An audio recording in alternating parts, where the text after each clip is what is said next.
pour moi, les personnes qui deviennent chamans sont en général des gens qui sont médiums à la base, D'accord. qui ont des facultés de médium. Le chamanisme, à quoi ça sert à la base? Ça sert à savoir où est le gibier. Ça servait à ça. Ça servait D'accord. à guérir les gens de la tribu. Voilà. Ça sert à ça, en fait. Changer la météo.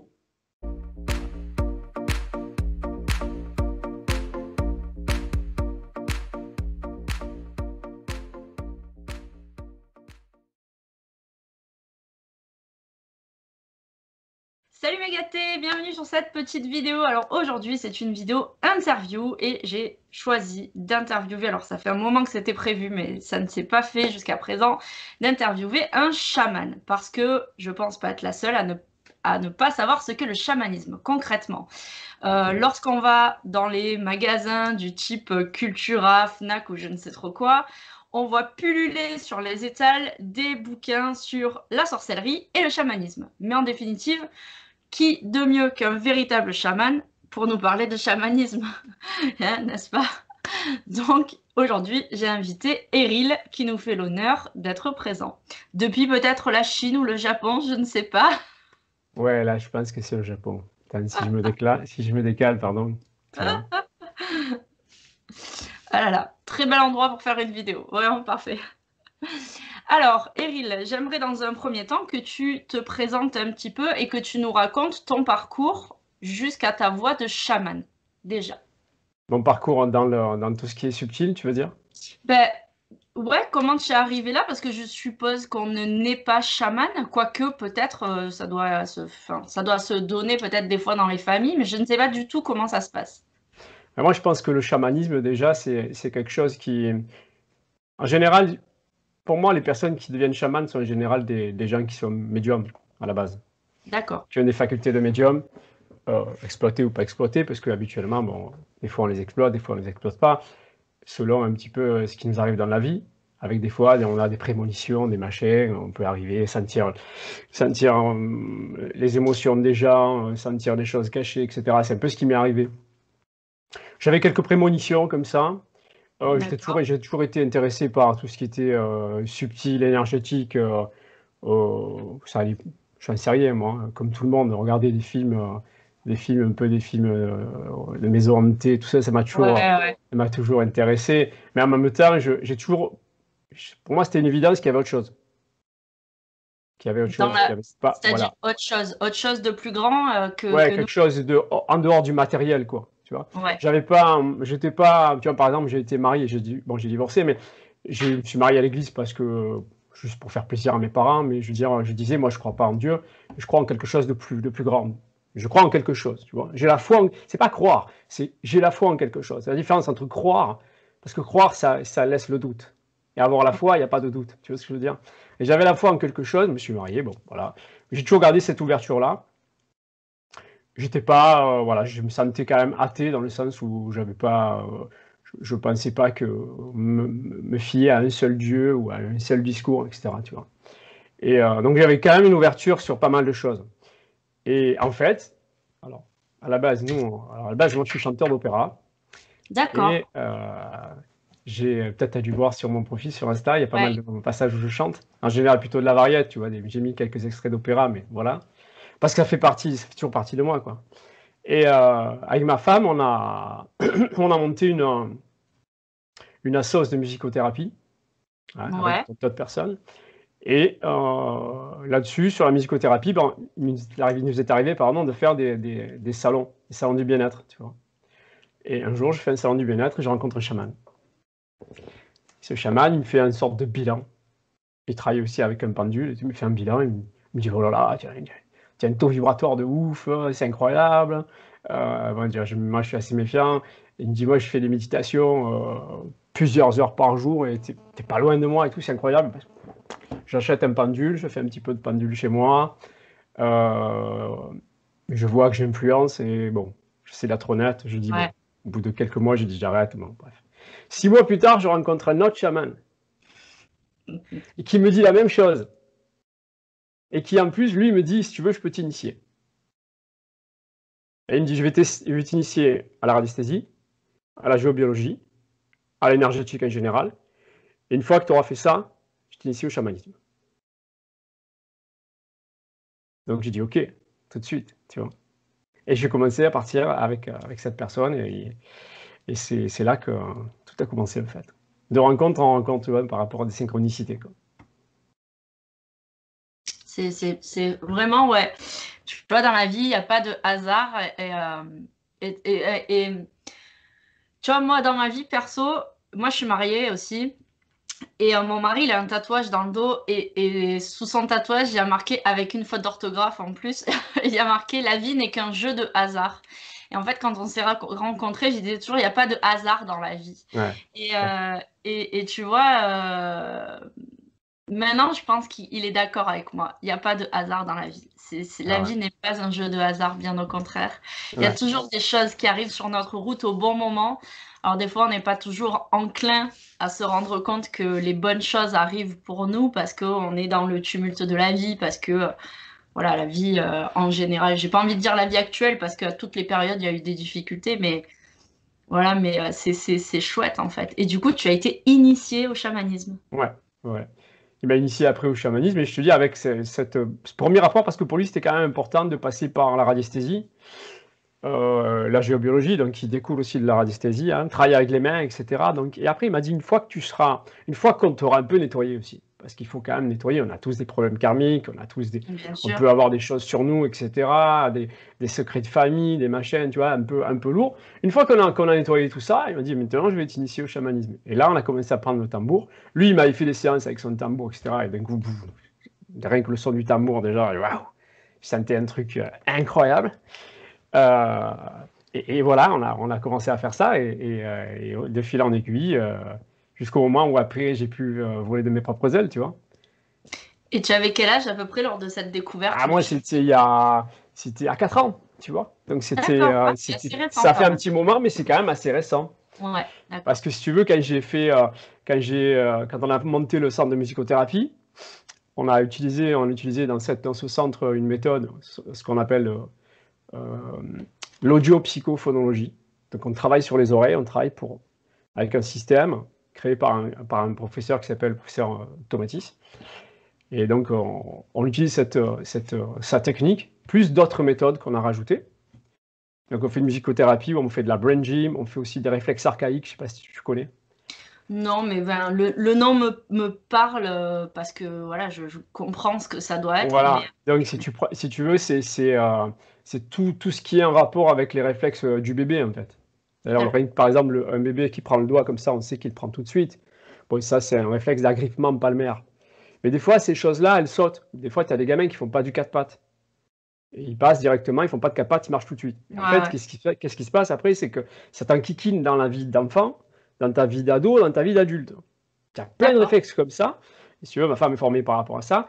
Et elle a rajouté le réflexe archaïque, gymnastique du cerveau, pour pas dire brain gym, parce que brain gym, il y a un copyright.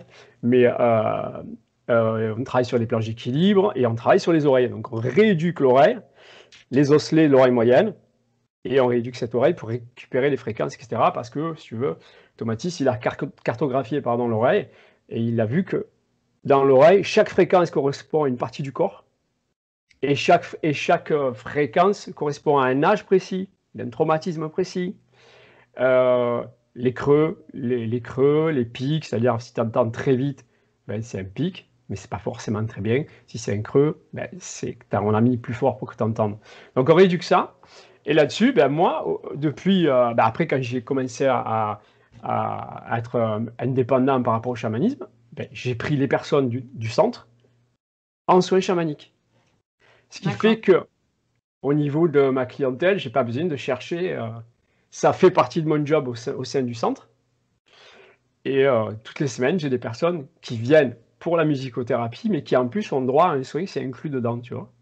D'accord. Donc ça s'est fait aussi de manière naturelle. Et là-dessus, moi, comme j'étais chanteur de pas, j'ai aussi créé un pôle école de chant, où je continue à donner des cours de chant 2 jours par semaine. Résultat, je fais tout ça, quoi. Donc je reste dans le réel, dans le concret, le chant, le Bien travail, ancré. plus ou moins normal, même si le chant, c'est pas, prof de chant, c'est pas forcément un travail normal, quand même. Je prends ça plutôt pour un amusement, mais tu vois. Mais c'est pas comme si j'avais un employeur, si j'étais à l'usine, tu vois ce que je veux dire? Ouais, Voilà, bien donc sûr. j'ai ça, et toutes les semaines, j'ai des personnes qui viennent au centre et avec qui je travaille. Et après, s'il y a des personnes qui veulent venir en dehors, ben, il y a un jour où on peut recevoir les personnes en privé, tu vois. Voilà, Ouais. voilà, voilà. Ah, c'est cool. Et si tu avais une définition à donner au chamanisme, ça serait quoi pour toi? Le chamanisme, pour moi, déjà, le chaman, qu'est-ce que c'est, une chaman? C'est une personne qui va communiquer avec les esprits, aussi bien avec les défunts qu'avec les esprits en général, et il va travailler avec les animaux totems. Les animaux totems, qu'on appelle maintenant aussi animaux de pouvoir, parce qu'il y a une sorte de polémique sur le mot, mais bref, animaux totems, les gens comprennent ce que ça veut dire. Donc il y a le monde d'en bas, c'est divisé en 3 mondes, le chamanisme, hein, le monde d'en bas, qui est un monde sécure, où tu trouves les animaux. Le monde intermédiaire, on va dire plutôt le monde d'en haut d'abord, où c'est sécure, tu as toutes les divinités, tu as des Bouddhas, tu as des archanges, etc.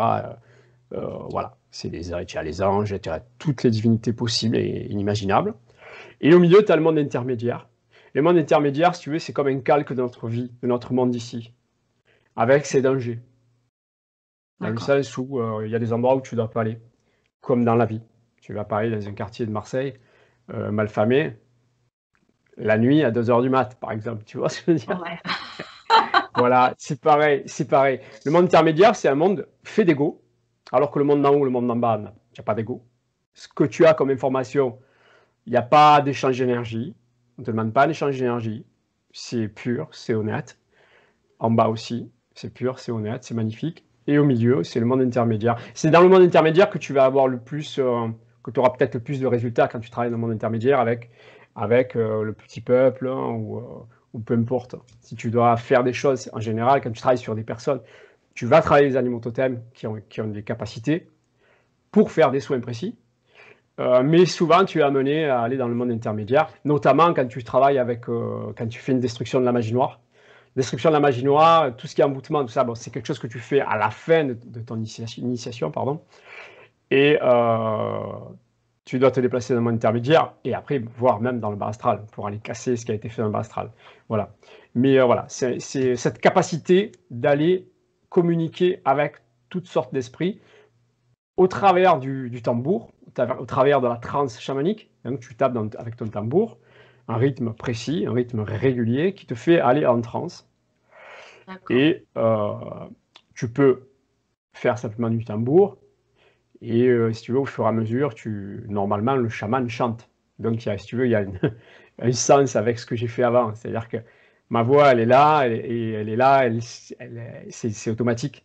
Donc, quand je fais des chants, quand je suis dans une transe chamanique, la voix sort, ça sort d'en bas. C'est pas du tout la même place que j'utilise quand je chante de l'opéra ou de la variété. Mais il y a un sens à ça. C'est-à-dire que la voix est dans le corps, c'est un truc qui. C'est-à-dire on parle souvent de lâcher prise, mais la transe chamanique avec le chant, on est dans un lâcher prise parce qu'il sort ce qui sort. Ça peut être un cri des fois, mais moi, comme je suis musicien, il y a des sortes de mélodies qui viennent. Mais à un moment donné, si ça doit monter dans l'aigu, si ça doit être puissant, ça va être puissant. Hein. C'est ce que je fais le dimanche. Le dimanche, maintenant, je fais des soins chamaniques en live.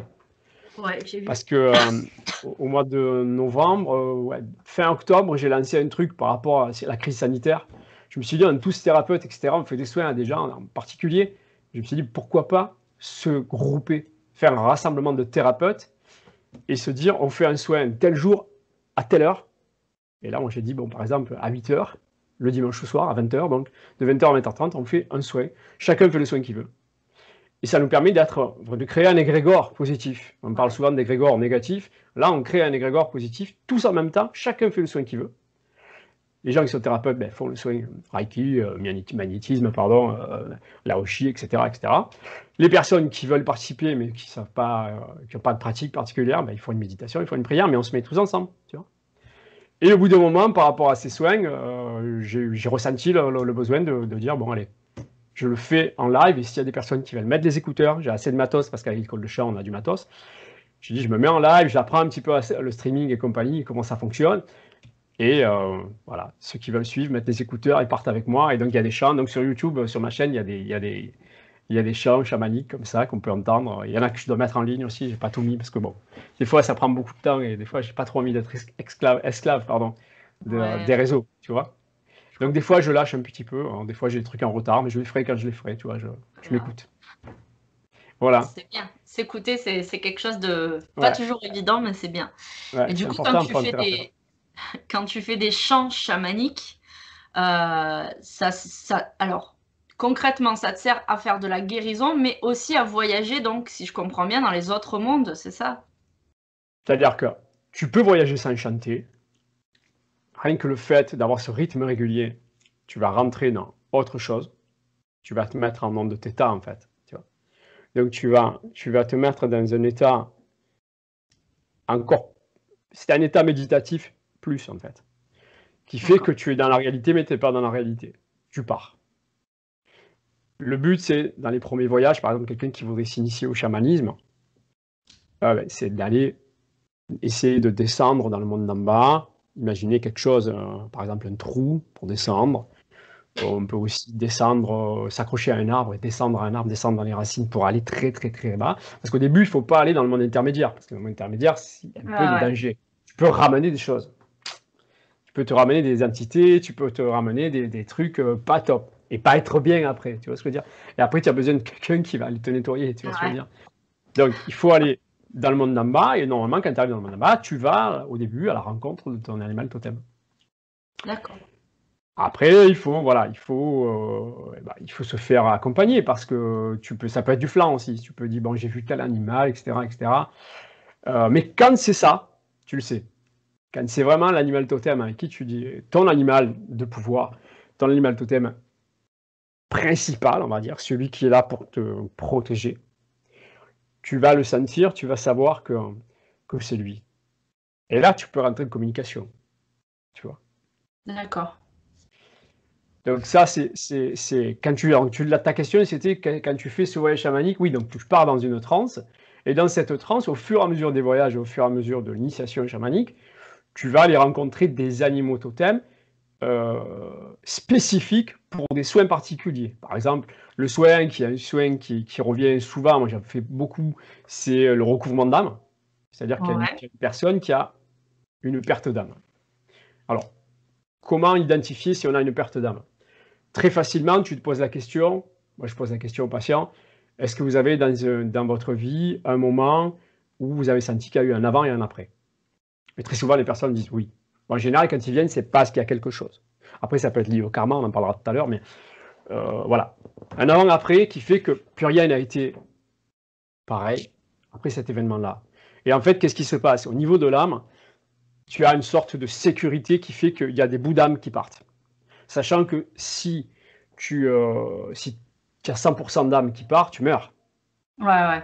Ça part de ce postulat-là. Donc, tu as des bouts qui sont là en sauvegarde, mais le problème, c'est que tu te sens vide. Tu as deux possibilités. Soit tu sens qu'il te manque un morceau. Ça peut être, par exemple, tu as des personnes qui ils ont tout. Ils ont le travail, ils ont l'amour, ils ont le chien, ils ont la maison de témoin, ils ont tout. Mais ils ne sont pas bien. Tu vois. Donc là, il manque quelque chose. Et donc, le but du chaman, c'est d'aller, avec l'événement, plus c'est précis, mieux c'est, d'aller faire un voyage dans le monde d'en bas, avec l'animal spécifique pour le recouvrement d'âme, et d'aller chercher ce bout d'âme. D'accord. D'aller le chercher là où il est. C'est-à-dire que tu fais un voyage, tu vas partout. Jusqu'au moment où donc, cet animal totem va être là pour vraiment te guider, et lui, il sait où aller. Et on cherche, on cherche, on cherche. Une fois qu'on la trouve, après, on rentre un peu en négociation des fois avec le bout d'âme pour le rassurer. Si par exemple, je ne sais rien, une perte d'âme, je veux dire, quelqu'un qui a fait une tentative de suicide, par exemple. Le bout d'âme s'en va. Et ce bout d'âme, il n'a pas envie de revenir. Donc c'est là que tu fais une négociation. Si c'est un décès, par exemple, tu vis un décès, c'est difficile, tu as un bout d'âme qui part, tu souffres. Et là, tu as cette protection, le bout d'âme part, il y a moins de discussion. Parce que, en fait, le bout d'âme, c'est simplement que le bout d'âme veut savoir si la personne a fait son deuil, si elle a fait tout. Si on parle de sept étapes du deuil, pardon. Si elle a fait les 7 étapes, bon, voilà.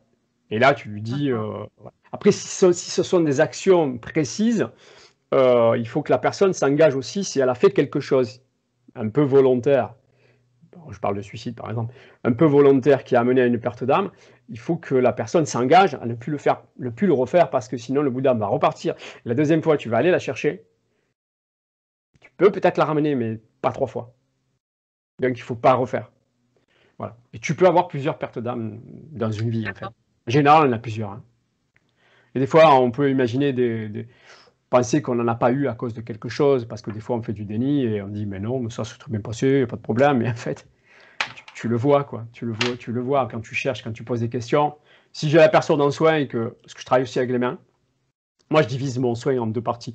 Une partie où je travaille avec les mains, et une autre partie où je travaille au tambour. Et là, je travaille plutôt au niveau de l'âme et au niveau plus chamanique, tu vois.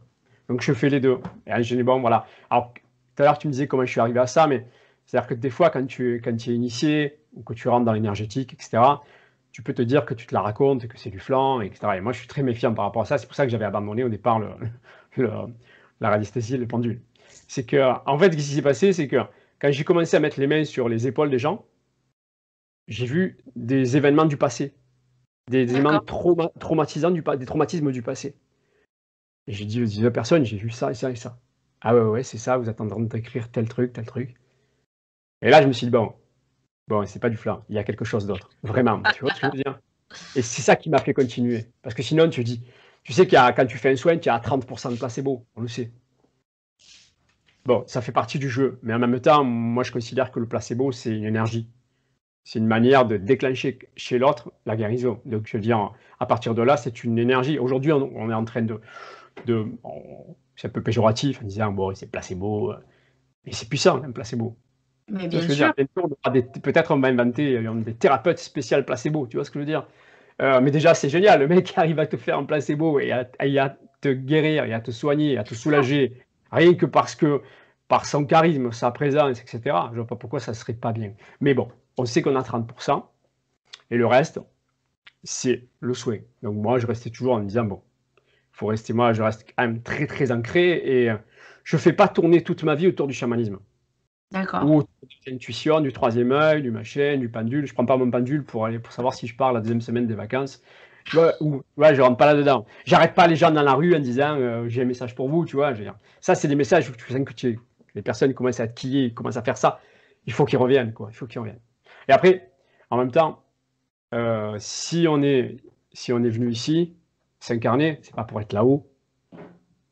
Si on devait être ici comme quand on est là-haut, on reste là-haut, on ne vient pas. Donc c'est pour ça que je vis ma vie, je fais mes choix, je fais vraiment confiance à mon intuition. Et au plus tu fais confiance à ton intuition, au plus tu avances et plus ton intuition grandit. Après, tu peux te référer, aller contacter des guides, etc. pour avoir des réponses. Mais c'est autre chose. Moi, c'est ma conception. Hein. Donc voilà. Donc je essaie de rester quand même très, très, très ancré. Donc j'ai mis les mains sur les épaules, boum, des informations. La première fois que ça m'est arrivé, j'ai vu la dame, je lui dis, je vous ai vu enfant, avec plein d'eau. Vous êtes en train de pleurer, il y a votre famille autour. Elle me dit, vous êtes en train d'écrire le jour où j'ai failli me noyer. Bang! J'avais 9 ans. Donc, là, tu dis, bon, tu peux pas inventer, c'est pas possible. La personne, tu la connais pas, tu peux pas. Ouais, bien sûr. Donc, si tu vois le futur, si tu vois l'avenir, bon, mais tu peux influencer. Vous allez vous casser la jambe, attention, dans les escaliers. Tu peux influencer la personne. Mais quand tu vois le passé, je dis, bon, je me suis dit, là, je touche quelque chose. C'est un don qui arrive, qui a une signification, qui a un sens. J'avais besoin d'être rassuré. Ça m'a rassuré. Et donc, c'est pour ça que j'ai continué, tu vois. Et après, régulièrement, ça arrive. Maintenant, quand je touche le pouls, je parle avec l'âme. Je discute avec l'âme. D'accord. Je discute avec le pouls. Bon, c'est un truc qui est arrivé comme ça. Personne m'a dit, fais ça. Peut-être qu'il y a des gens qui font ça et ça existe. C'est des fois, on arrive sur des pratiques, mais on s'aperçoit que ça existe. C'est juste que c'est le cheminement qui peut arriver sur quelque chose qui existe. Mais bon, voilà. Peut-être que ça existe. Peut-être qu'il y a des personnes qui te suivent et diront que ça existe. Ça s'appelle tel chose. Voilà, ça a tel terme, c'est telle signification. Oui, on met des termes partout parce qu'il faut te mettre des cases Voilà, partout. L'essentiel, c'est que tu as trouvé ta voie, ta façon de procéder, peu importe. Que tu l'aies apprise ou que tu l'aies acquise de toi-même, ça n'a pas d'importance. c'est pas l'importance. Après, il y a des personnes, tu sais, il y a des personnes qui sont très diplômes, tout, très trucs. Voilà, moi, je suis pas diplôme. J'aime pas l'école, j'ai jamais aimé l'école. Je trouve que, ouais. Tu sais, à l'école, on utilise 2 intelligences alors qu'on en a 9. Et donc déjà, bon, déjà c'est bien d'apprendre à lire, apprendre à écrire, apprendre à compter, tout ça, je veux dire, mais pour développer un être humain, il y a d'autres manières quand même. Donc voilà, voilà. Donc je parle beaucoup, je parle dans tous les sens, ça tu as vu. Non, non, mais t'inquiète pas. Du coup, alors moi déjà, pour te donner l'image que j'avais des chamans,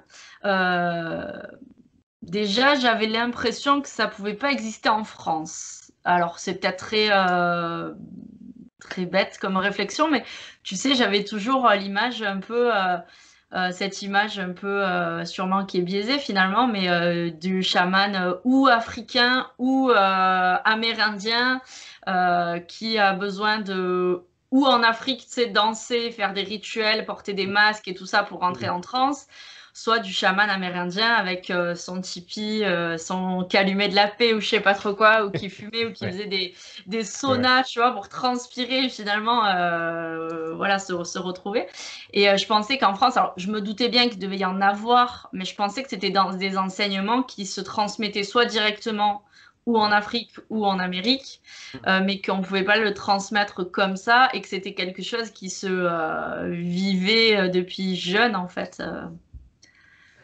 Ouais, ouais, donc ben, c'est normal parce que nous en Europe, si tu veux, en Europe, qu'est-ce qu'il nous reste? Il y avait de la magie qui existait. Après, avec le catholicisme et tout ça, le christianisme, ils ont tout viré. S'il y avait il y avait un savoir, ils ont tout viré. Ils ont gardé un peu pour eux. Donc, ils se retrouvent avec des magies qui sont assez faibles, hein, ce qu'on appelle magie de la campagne, que tu peux déjouer avec 3 bougies et 2 encens, tu vois. Et c'est vrai que nous, on n'a pas, on se dit, il n'y a pas cet enseignement, mais bon, il y en a toujours eu des druides, on a toujours eu des personnes comme ça, tu vois ce que je veux dire. Après, c'est vrai que ça vient pas de chez nous, mais moi, je pratique le chamanisme sibérien, et donc le chamanisme vient de Sibérie. D'accord. Ce chamanisme-là s'est transporté en passant par le nord, Arctique et tout ça, et est arrivé en Amérique du Sud. Mais le Ouais. berceau du chamanisme, c'est la Sibérie. Et c'est pour ça que eux, pardon, ils utilisent le tambour pour passer en transe. En Amérique du Sud, notamment en Amazonie, ils n'utilisent pas de tambour parce que avec l'humidité, le tambour, ça sonne pas. Donc ils ont trouvé d'autres moyens, ils ont trouvé l'ayahuasca, c'est une plante mélangée à une liane, et les deux mélangés font que ça te fait partir en transe, que tu vois des choses. Et c'est pour ça qu'il y a des gens qui font du tourisme, etc., pour aller prendre l'ayahuasca, qui est interdit en France. Mais donc on a l'impression, on a ce truc ethnique qui fait qu'on ne peut pas. Mais en fait, tout simplement, quand tu regardes dans les neurosciences, qu'est-ce que c'est la transe? C'est partir en non-theta. Donc tu peux très bien mettre des sons binauraux. Je ne sais pas si tu connais. Ouais, ouais. Donc moi, ce que je vais faire là, quand je vais rediffuser, je vais mettre des sons binauraux par-dessus. Je matos pour faire. Et ça va aider aussi. Si la personne l'écoute, ben, avec les sons binauraux, ça va augmenter. Donc en fait, c'est tout simple, hein. Tu peux aller en transe, voilà, c'est pas dans notre culture, mais s'il n'y avait pas eu le christianisme qui avait complètement aboli, qui avait interdit tout ça, ça a même été interdit, hein. Tu sais, en Sibérie hein, aussi, jusqu'aux années 90, on tuait les chamans, hein. Je veux dire, donc ça a été interdit par le communisme. Donc je veux dire, Ouais. voilà, nous ça a été interdit. Alors ce qui tapait sur un tambour ou pas, c'est possible parce que il y a aussi des chamanismes celtiques. Donc nous, on a la Bretagne, on a plein de régions qui ne sont pas la France. Comme tu dis, la France, c'est pas que la France, c'est pas que Paris, c'est un mélange de tout. Donc voilà, c'est vrai qu'on a cette idée amérindien, tipi d'indien, calumet de la paix, tu vois, prendre des substances et tout. Donc, personnellement, je l'ai jamais fait avec des substances, je pense que je le ferai un jour. Ben là, j'ai une copine sur Instagram qui est partie en Espagne pour le faire. C'est autorisé en Espagne et au Portugal, a priori. Donc elle est partie, ben, elle va faire un peu bêta-testeur. Bon, idéalement, moi j'aimerais aller au Pérou, dans des tribus, avec des gens, et aller avec des gens qui connaissent, qui vont chaque année, et pas du tout un truc touristique, avec Ouais, un truc très peu dosé, etc. Mais c'est un truc que j'aimerais faire, parce que effectivement, c'est autre chose. C'est autre chose. C'est-à-dire que la plante ayahuasca, elle, si tu veux, dans le chamanisme, que ce soit au Pérou ou en Sibérie, chaque plante a une mère. Et c'est la mère de chaque plante qui va faire sa caractéristique. Par exemple, pour le tabac, on va dire, pourquoi on est accro au tabac, pourquoi il y a une addiction au tabac, on va dire, les scientifiques vont dire, la nicotine, ça provoque l'addiction. Eux, ils vont dire non, ils vont dire, la mère du tabac a fait un contrat avec toi, et comme elle est très puissante, t'es accro. Pour casser ça, moi, ça m'est arrivé de casser l'addiction au tabac. Tu fais un voyage, tu rentres en communication avec la mère du tabac, et moyennant offrande, tu peux casser ça. Et la personne ne fume plus après. Tu vois ce que je veux dire? D'accord. C'est intéressant. Oui, c'est intéressant, mais même quand tu regardes dans le chamanisme, c'est quand même, il y a des effets, il peut y avoir des effets sur soulager des personnes, etc. Mais je veux dire, rien que si tu prends en Amazonie des tribus, des chamans, ils sont capables de te donner ils connaissent 20 000 plantes différentes, mais pas avec l'enseignement ancestral de nos ancêtres nous enseigner que telle plante, ça fait ça, celle-là, elle va travailler sur le ventre ou sur les poumons, etc. Non, non. Bien sûr que ça se transmet aussi comme ça, mais ils le savent parce qu'ils font des voyages, ce sont les esprits qui leur disent. C'est des enseignements, ouais. Bien sûr, parce que 20 000 plantes, t'imagines, 20 000 plantes. Et donc, tu as des scientifiques, tu as des labos pharmaceutiques qui vont en Amazonie voir avec des chamans et ils leur demandent à quoi ça correspond tel truc, tel truc. Et ils gagnent du temps. Oui, bien sûr. Et ils se débrouillent parce qu'une plante, tu ne peux pas faire un brevet sur une plante. Ils se débrouillent pour faire des molécules, des synthèses, etc. Mais je veux dire, il y a plein de choses. Et après, l'ayahuasca, on peut soigner avec l'ayahuasca. On peut soigner avec certaines doses, etc., etc. Mais en plus, l'ayahuasca, c'est une plante qui, en elle-même, elle ne produit pas le trans. En fait, il faut la mélanger à une liane, et cette liane, en fait, elle ne produit pas cette trans parce qu'on a une enzyme dans le foie qui fait que ça bloque ça.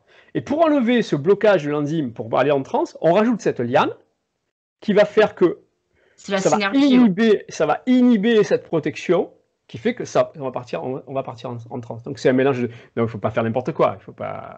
Des fois on a des discours des gens, il y a certaines personnes qui meurent, etc. Je veux dire, c'est quelque chose qu'il faut faire, il faut être prudent, parce qu'on ne sait pas si on est borderline. On ne sait pas comment on va réagir. Le mec, il fait n'importe quoi, tu vois ce que je veux dire. Bon, il ne faut pas prendre de médoc, il ne faut pas prendre d'antidépresseurs, tu vois ce que je veux dire, il faut faire un jeûne pendant plusieurs jours, une diète, etc. Je veux dire, mais donc tu rencontres cette plante et cette plante va te dire des choses. Soit elle va t'apporter des réponses qui vont faire que tu vas guérir, soit elle va t'apporter des réponses sur toi. Donc c'est un peu un truc psychédélique quand même, hein, à la base, si tu fais ça. Hein.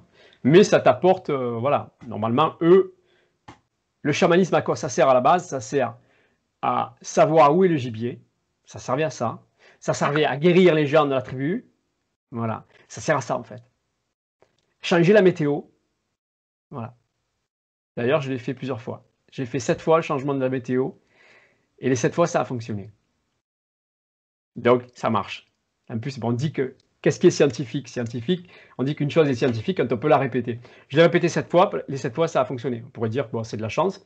Mais par exemple, j'étais allé en Bretagne à une période où, quand on est arrivé le samedi, on nous a dit oh là là, cette semaine, hein, il fait pas beau. Hein. Oh là là, vous allez avoir une semaine pas belle. Hein. J'ai travaillé et ça a changé. Et les gens, on ne sait pas, mais oh, c'est bizarre. Ça a changé, il faisait beau et tout. On a même bronzé et tout. Donc, je veux dire, voilà. Mais c'est arrivé plusieurs fois. C'est arrivé plusieurs fois. Après, comme on disait tout à l'heure, il n'y a pas de hasard. En tout cas, est-ce que c'est ça? Est-ce que c'est la volonté? Est-ce que c'est l'intention qu'on a mis? Peu importe. En tout cas, ça s'est réalisé. Mais je ne le fais pas systématiquement. C'est-à-dire que des fois, ma femme me dit, je dis, mais des fois, je ne le sens pas. Je dis, c'est pas juste. À un moment donné, tu ne veux pas. L'autre fois, elle m'a dit, ah, on a eu de la neige. Nous, je suis dans l'Essonne. Et après, ça peut peut-être faire bondir des personnes, mais je veux dire, les personnes qui te suivent, en général, ils sont assez ouverts. Mais voilà, c'est un récit, c'est un témoignage. J'avais envie qu'il reneige à nouveau, tu vois. Et je travaillais parce que j'avais envie que ça soit blanc à nouveau. Et c'est arrivé, mais c'était pas prévu. Après, ma femme m'a engueulé, elle m'a dit bah, pourquoi t'as fait ça? Je trouvais ça hyper marrant. Parce que, pourquoi t'as fait ça? Arrête de changer la météo, merde. Donc, on peut faire ça. Ça sert à ça. Chercher le gibier, savoir où est le gibier, soulager les gens, enlever tout ce qui est emboutement, etc. Et la météo. Après, c'est vrai que le chaman, en général, le chaman qui a accompli. ils travaillent ils pratiquent le désenvoûtement, la magie noire, etc. Mais c'est pour ça que dans une tribu, un chaman, c'est bien de l'avoir, mais ils aimeraient s'en passer des fois. Parce que s'il y a un problème, souvent ils pensent que c'est le chaman. S'il y a des animaux qui meurent ou une personne qui meurt, ils vont dire c'est le chaman qui a pactisé avec le bas astral pour avoir plus de pouvoir, etc. Et ils vont dire non, mais voilà. Donc, tu vois ce que je veux dire, le chaman, il est là aussi pour ça. C'est le faiseur de tout, en fait. Il peut être aussi bien bienfaiteur que faiseur de malheur, quoi. Et en gros, il a le pouvoir surtout. Donc, ouais, il impressionne, mais parce qu'il est extraordinairement fort dans ce qu'il fait, mais il peut être aussi, ses actions pourraient être délétères s'il en décidait, en fonction de son humeur. Donc ouais, non, mais je comprends. Et c'est vrai que le travail pour la magie noire, il n'y a pas de placebo. Placebo, ça marche pas. Il n'y a pas, non, c'est tellement puissant. Et donc justement, tu parlais de voilà, l'idée que tu avais du chaman. Effectivement, la magie noire, on la trouve au Maghreb, on la trouve en Afrique, on la trouve au Brésil, et c'est tout ce qui est vaudou aussi, voilà. C'est toute cette pratique vaudou qui est à la base une religion, mais qui peut faire des choses très puissantes. Voilà, moi, à un moment où j'ai eu besoin d'avoir à travailler sur la magie noire, j'ai eu des personnes qui sont venues au centre, et qui avaient soit des origines antillaises, soit des origines africaines, soit des origines maghrébines, et qui en fait avaient des soucis qui faisaient que tout portait à croire que c'était de la magie noire, et c'était ça, tu vois. Et quand tu l'enlèves, les gens, bing, ça va mieux. Mais ça va loin, hein, ça peut jouer sur le travail, sur le travail, l'amour, le physique, la maladie. Bien sûr, la santé, bien sûr. Mais le gros travail du chaman, c'est aussi ça quand même. Alors justement, j'avais une question de Marion qui demandait quelle était la différence entre le chamanisme et la sorcellerie. Il n'y en a pas en fait. En fait, le problème, c'est qu'on appelle sorcier, sorcière, on a un côté péjoratif sur le sorcier, sorcière, mais en fait, c'est parce que je pense que c'est les films américains qui se sont emparés de ça. Parce qu'en fait, des sorcières, qu'est-ce que c'était? Il y a des sorcières sur Instagram. C'est des personnes qui, effectivement, utilisaient la magie. On a l'impression que c'est sorcier, ça veut dire méchant, tu vois. Mais en fait, non. C'est des personnes qui jouent avec les énergies, qui jouent avec les éléments. Bah, moi, tu vois, quand j'entends sorcier ou sorcière, d'ailleurs, le terme correct, en réalité, c'est sorcière seulement, parce que les hommes sont aussi des sorcières. On entend sort, donc c'est plus... Enfin, on va dire ça c'est plus offensif. Ça veut dire que c'est quelqu'un qui jette des sorts et pas quelqu'un qui les enlève, tu vois. Et du coup, finalement, avec le discours que tu as tenu juste avant, on dirait que le chaman, c'est le contre-sorcier ou la contre-sorcière, en fait. Tu vois ce que je veux dire? Oui, mais en fait, il y a plusieurs couleurs. Tu as le chaman blanc et tu as le chaman noir. Et tu as aussi le chaman rouge. Le chaman rouge, il va travailler avec le sang. Le chaman blanc, il va déjouer la magie noire. Mais pour déjouer la magie noire, il faut qu'il soit capable de la faire. C'est ça l'ambiguïté. Donc, il pourrait le faire. Après, faire de la magie noire, bon, après, c'est une question d'éthique, une question d'envie. Il y a des gens qui ils ont besoin de pognon, ils le font. Et pour eux, c'est... Mais en fait, c'est pas... Quand tu es chaman, tu te détaches du bien et du mal. Tu vois ce que je veux dire? Moi, je ne pratique pas la magie noire. Je fais ce qu'il faut pour la casser, mais on sait que on a compris que dans notre monde, il y a un échange d'énergie qui se fait. Il y a des naissances, des gens qui meurent. C'est comme ça. L'échange d'énergie dans le travail. Hein, je te fais quelque chose, tu me donnes quelque chose. On ne peut pas faire. Moi, j'ai fait des posts sur Instagram où l'échange d'énergie, mais c'est hyper important parce que notre monde est fait comme ça. Donc l'échange d'énergie, c'est peut-être tu vas me donner de l'argent, peut-être tu vas, je sais rien, tu viens faire les vitres, peu importe, tu vois ce que je veux dire. Mais il y a un échange qui doit se faire. C'est ça qui est hyper important. Donc l'être humain, des fois, l'être humain va aller payer quelqu'un pour faire de la magie noire. C'est ça qui est regrettable. Mais j'ai remarqué quand même que dans les ethnies Antilles, Afrique, Maghreb, souvent Afrique et Antilles, dès qu'ils ont un peu de travers, on va dire, excusez-moi l'expression, mais on va le dire, ils font de la magie noire. Mais même si entre la fille et la mère, entre la sœur et la sœur, entre la sœur et la mère, dès qu'ils ont un truc, ils le font. Ils n'ont aucune pitié pour ça. Ouais, il y a un désaccord, c'est direct. Ouais, c'est un peu culturel en fait. C'est presque dans les mœurs de... Ouais. Non, mais je comprends. Et du coup, alors, je regarde qui c'est qui avait posé la question. Si tu veux, par rapport à la question, pour bien répondre à la question, oui, j'ai répondu, mais je veux dire, si tu veux maintenant, il y a beaucoup plus de sorcières sur Instagram. Bon, il y a tout un folklore aussi, hein, Ouais, il y a sorcières et sorcières, hein, tu sais. voilà, sorcières et sorcières. Bon, après, c'est les résultats qu'ils font, et après, c'est le bouche à oreille qui fait. Voilà. Mais après, il y a voilà, Un un cérémonial, un folklore, folklore. tout un folklore aussi. Bon, voilà, peu importe. Après, chacun fait ce qu'il fait, et voilà. Chacun a sa place, même à son niveau, peu importe. C'est pas important. Mais on comprend maintenant, ben, même avec Harry Potter, que les sorciers, c'est pas des méchants. Mais il y a toujours les sorciers sympas, et ceux qui sont méchants, on le voit dans Harry Potter notamment. Voilà. Après, dans le chamanisme, c'est pareil. C'est pour ça, et comme il est un peu ambigu, qu'il sait faire les deux, et qu'il est humain, parce qu'il reste humain, parce que le chaman, ça reste un humain, c'est pas un yogi. Bon, un yogi, c'est pas un yogi, c'est pas un moine tibétain, il vit sa vie. Un moine tibétain, il est là, il se pose, il se cale, il se pose pas la question si son fils a fini les devoirs. Tu vois ce que je veux dire? Hein? Ouais. S'il a rangé la vaisselle ou pas? Tu vois ce que je veux dire? On peut aussi se poser comme ça, mais bon, quel est l'intérêt de venir et de se poser? Peut-être qu'on a besoin, peut-être que la planète a besoin de certaines personnes qui font ça pour un équilibre. Tu vois, par exemple, ok. Mais le chaman, il reste humain, il a aussi, il a aussi des envies, il a aussi ses colères, tu vois ce que je veux dire? Faut pas Ouais, croire bien que sûr. si tu n'es pas, pour moi, je pense que si tu es dans l'énergétique et que tu commences à être dans une sorte de, de, de truc avec une béatitude quelconque, ça peut être sympa. Mais moi, j'ai pris le parti de vivre ma vie, vraiment, avec mes bobos, avec mes trucs, et ne pas rentrer dans une sorte de béatitude qui n'est pas le réel, parce que cette vie, elle est faite pour être vécue, avec Oui. tout son registre d'émotions.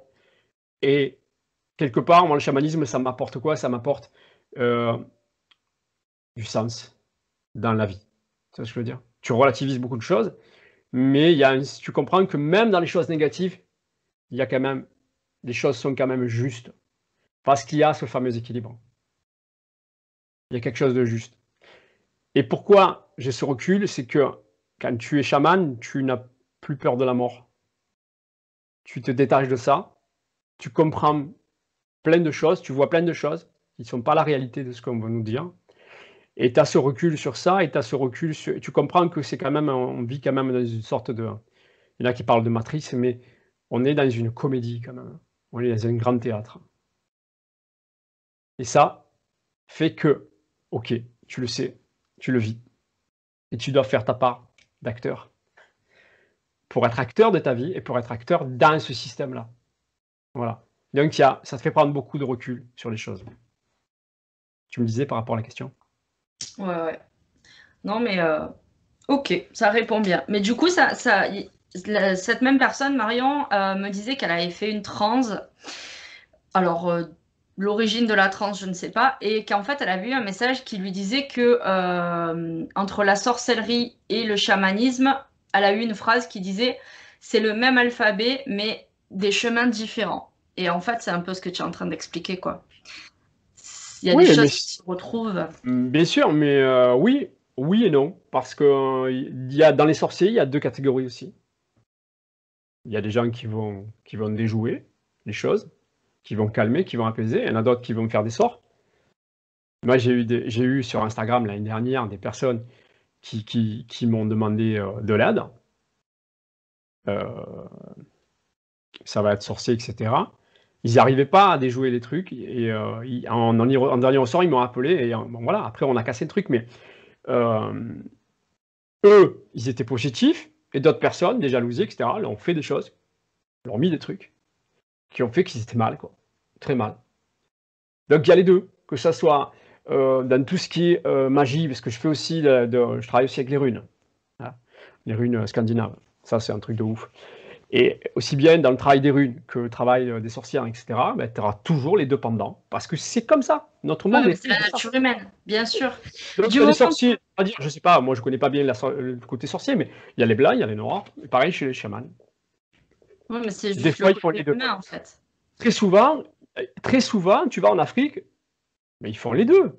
Mais c'est même pas du style quel côté tu as choisi. Non, c'est pas ça. Ils font les deux.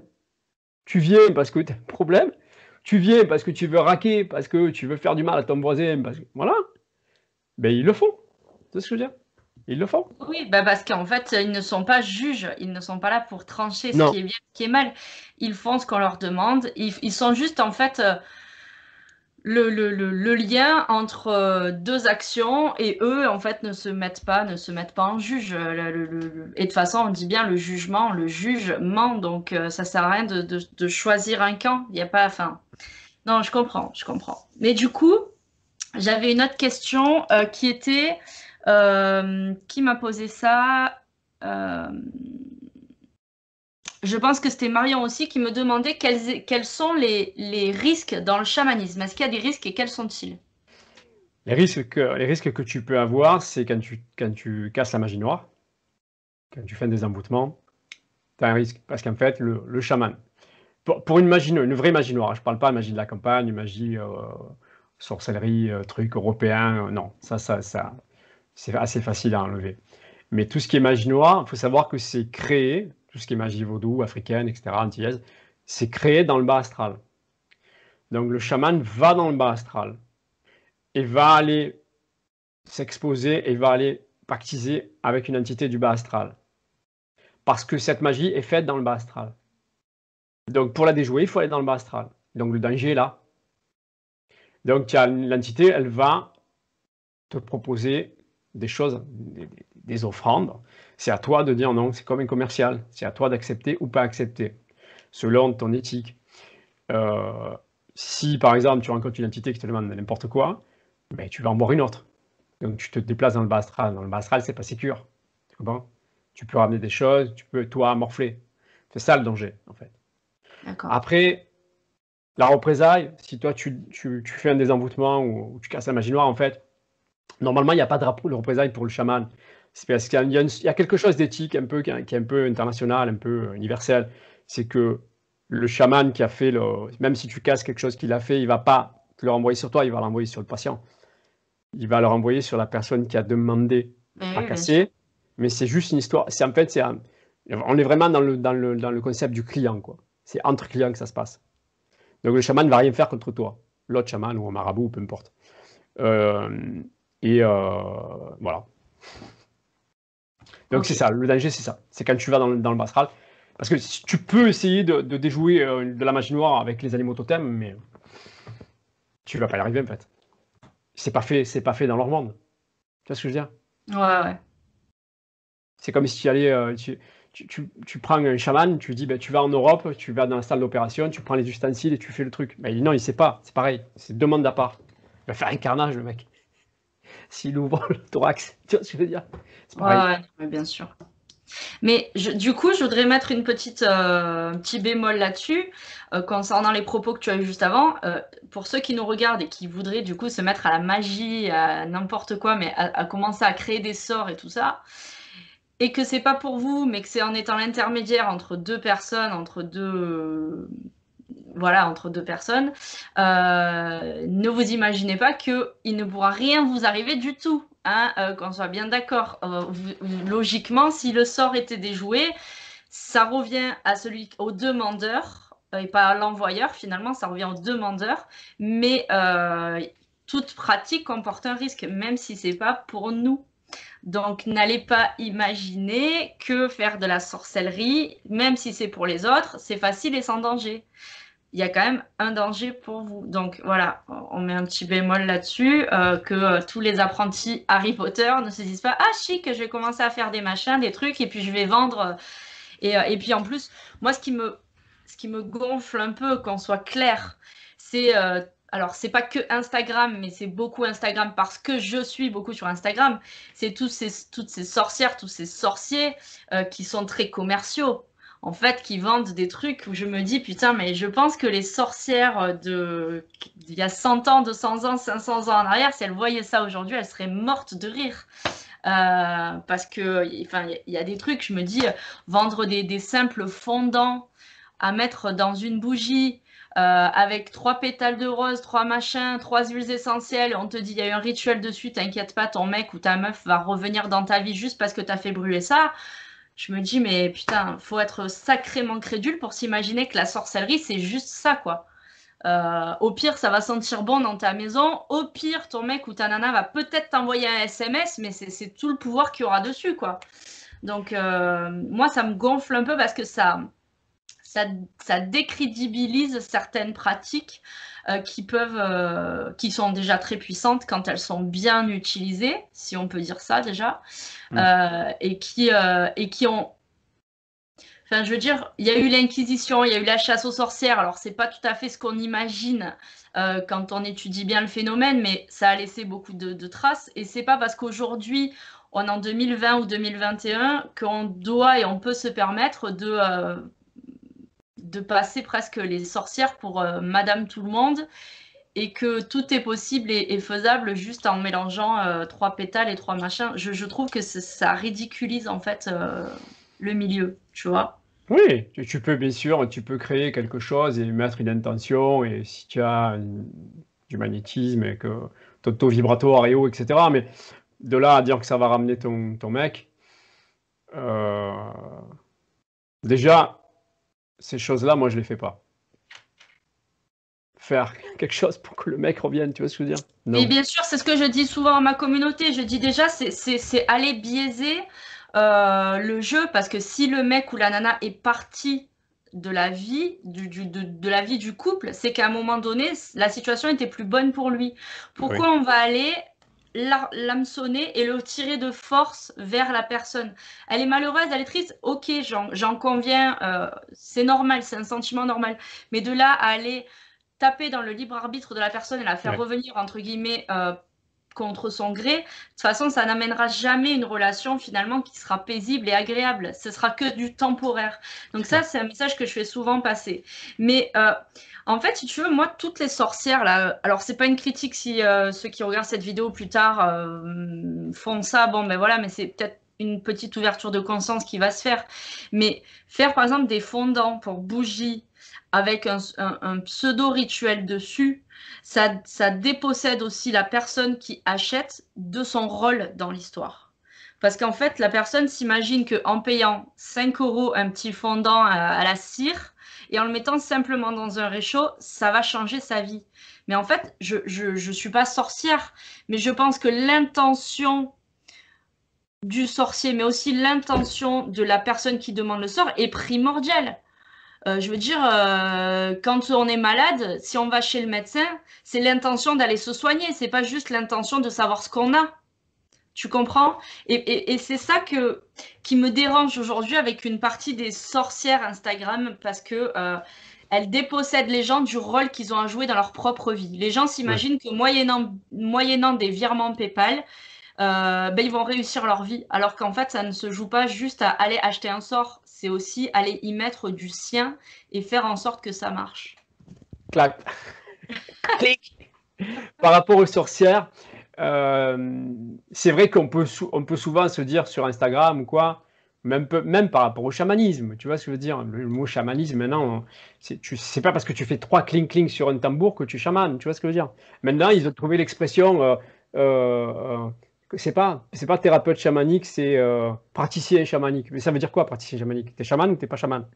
Tu vois ce que je veux dire? Je fais bling bling et je te prends 60 €, 80 €. Tu vois ce que je veux dire? C'est quoi? Si t'es pas prêt, tu le fais pas. Pour moi. Si t'es pas prêt, tu le fais pas. Si t'es prêt, tu le fais. Et si t'es prêt, t'es chaman. C'est tout. Tu vois? C'est pareil. Sorcière, maintenant, tu mets 2 rimels, 3 maquillages et 4 runes. Tu vois ce que je veux dire? Tu peux être sorcier. Malheureusement, ce qui manque, c'est l'initiation, je pense, dans tout ça. C'est des gens qui sont vraiment initiés et qui n'ont pas trouvé de manuel sur des livres. Moi, j'aime pas lire les livres. J'aime lire, mais les livres sur ça, j'aime pas les lire. Parce que j'ai pas envie d'être influencé, tu vois ce que je veux dire? Et je pense qu'il y a beaucoup de personnes qui lisent 3 bouquins et qui d'un coup, allez, se sentent, et parce qu'ils aiment ça, parce qu'ils sont intrigués par tout ce qui est subtil, énergétique, invisible, ont envie d'y aller. Ils se disent peut-être c'est kiffant d'aller faire ça parce que Moi, quand j'étais chanteur, je jouais à chanter, tu vois. J'avais pas l'impression de chanter, je travaillais. Et là, quand je donne des cours, je joue au prof. Mais tu vois, je veux dire, c'est parce que ce sont des passions. Donc c'est génial, s'il y a un truc qui te passionne, tu peux en faire ton métier. Mais par rapport à ce que je te disais au début, quand j'ai rencontré le premier chaman, on était dans un salon du bien-être, pas pour le chamanisme, parce que je n'étais pas chaman encore. Et d'ailleurs, j'en fais pas le salon du bien-être pour le chamanisme, pour la musicothérapie, salon du bien-être. Et au bout du compte, il y a 85% pour moi, c'est reconnu, qui ne sont pas professionnels, qui prennent des stands 2-3 jours, qui ne sont pas professionnels. Soit parce qu'effectivement, c'est un métier difficile, parce qu'en fait, on est peut-être nombreux, soit il y a des gens qui, ce ne sont pas leur mission de vie et ils le font. Résultat, ça ne marche pas. Et quand c'est ta mission de vie, ça marche. Il y a ça, c'est le repère aussi, ça. Donc, il y a beaucoup de gens qui veulent faire ça parce que c'est tendance, parce qu'on commence à en parler, Ouais. ils en parlent dans Elle ou dans je ne sais quoi, tu vois. Il y a ça aussi. Et ils prennent 3 bouquins. Et après, oui, mais telle personne m'a dit que j'étais sorcière, que j'étais médium. Non, mais les médiums, tu n'as pas besoin qu'on te le dise, que ta copine te dise si tu es médium ou pas. De la même manière, moi, on m'a pas dit que tu es chaman. On m'a dit, attention, il y a un potentiel. Et comme dit Brassens, c'est un don pas travaillé, c'est un vilain défaut.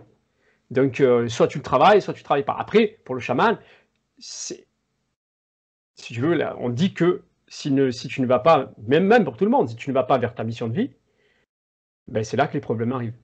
Tu vois. Mais pareil pour le chaman, si sa mission de vie, c'est être chaman, communiquer avec des esprits, soulager les gens, etc., et tu ne le fais pas, parce que d'un coup tu as fermé, parce que tu as peur, ou peu importe, ça ne va pas aller. Ta vie, ça va être un carnage. Tu vas être malade, tu ne vas pas être bien. Si tu n'as pas compris que c'était ça, en général, tu le sais que c'est ça, parce que tu as eu des choses avant-coureurs qui t'ont montré que c'était ça. Mais c'est pareil. Pour le karma, nous, pour le chaman, le karma, c'est le bonheur. Le karma, à la base, tu nais, tu sais pourquoi tu es là, mais après, avec l'éducation, la société, les égrégores, les machins, le poids, ta maman qui te dit, mais tu devrais être instite, parce que comme ça, tu auras les vacances, tu feras de tes enfants. Tu sais, ces trucs-là qui font que tu changes de cap. Mais moi, très souvent, j'ai des personnes, je les récupère, ils ont 30, 40 ans, ils sont en burn-out. Pourquoi? Pas parce que l'employeur, forcément, il est dégueulasse et qu'il travaille chez Orange et qu'il a envie de se pendre. C'est pas ça. C'est que souvent, ils font des métiers qui sont pas dans leur mission. Après, mission de vie, c'est pas forcément un métier, c'est aussi un état. Hein. Tu peux être aussi là pour écouter les gens, tu peux être aussi là pour travailler la terre, tu peux être aussi là pour travailler le bois, peu importe. Tu peux faire une passion qui te remplit. Tu peux faire un travail basique et à côté avoir une passion qui te remplit. Et même si tu n'aimes pas ton métier, tu te gaves. Tu vois ce que je veux dire? Tu te gaves dans le sens intérieurement.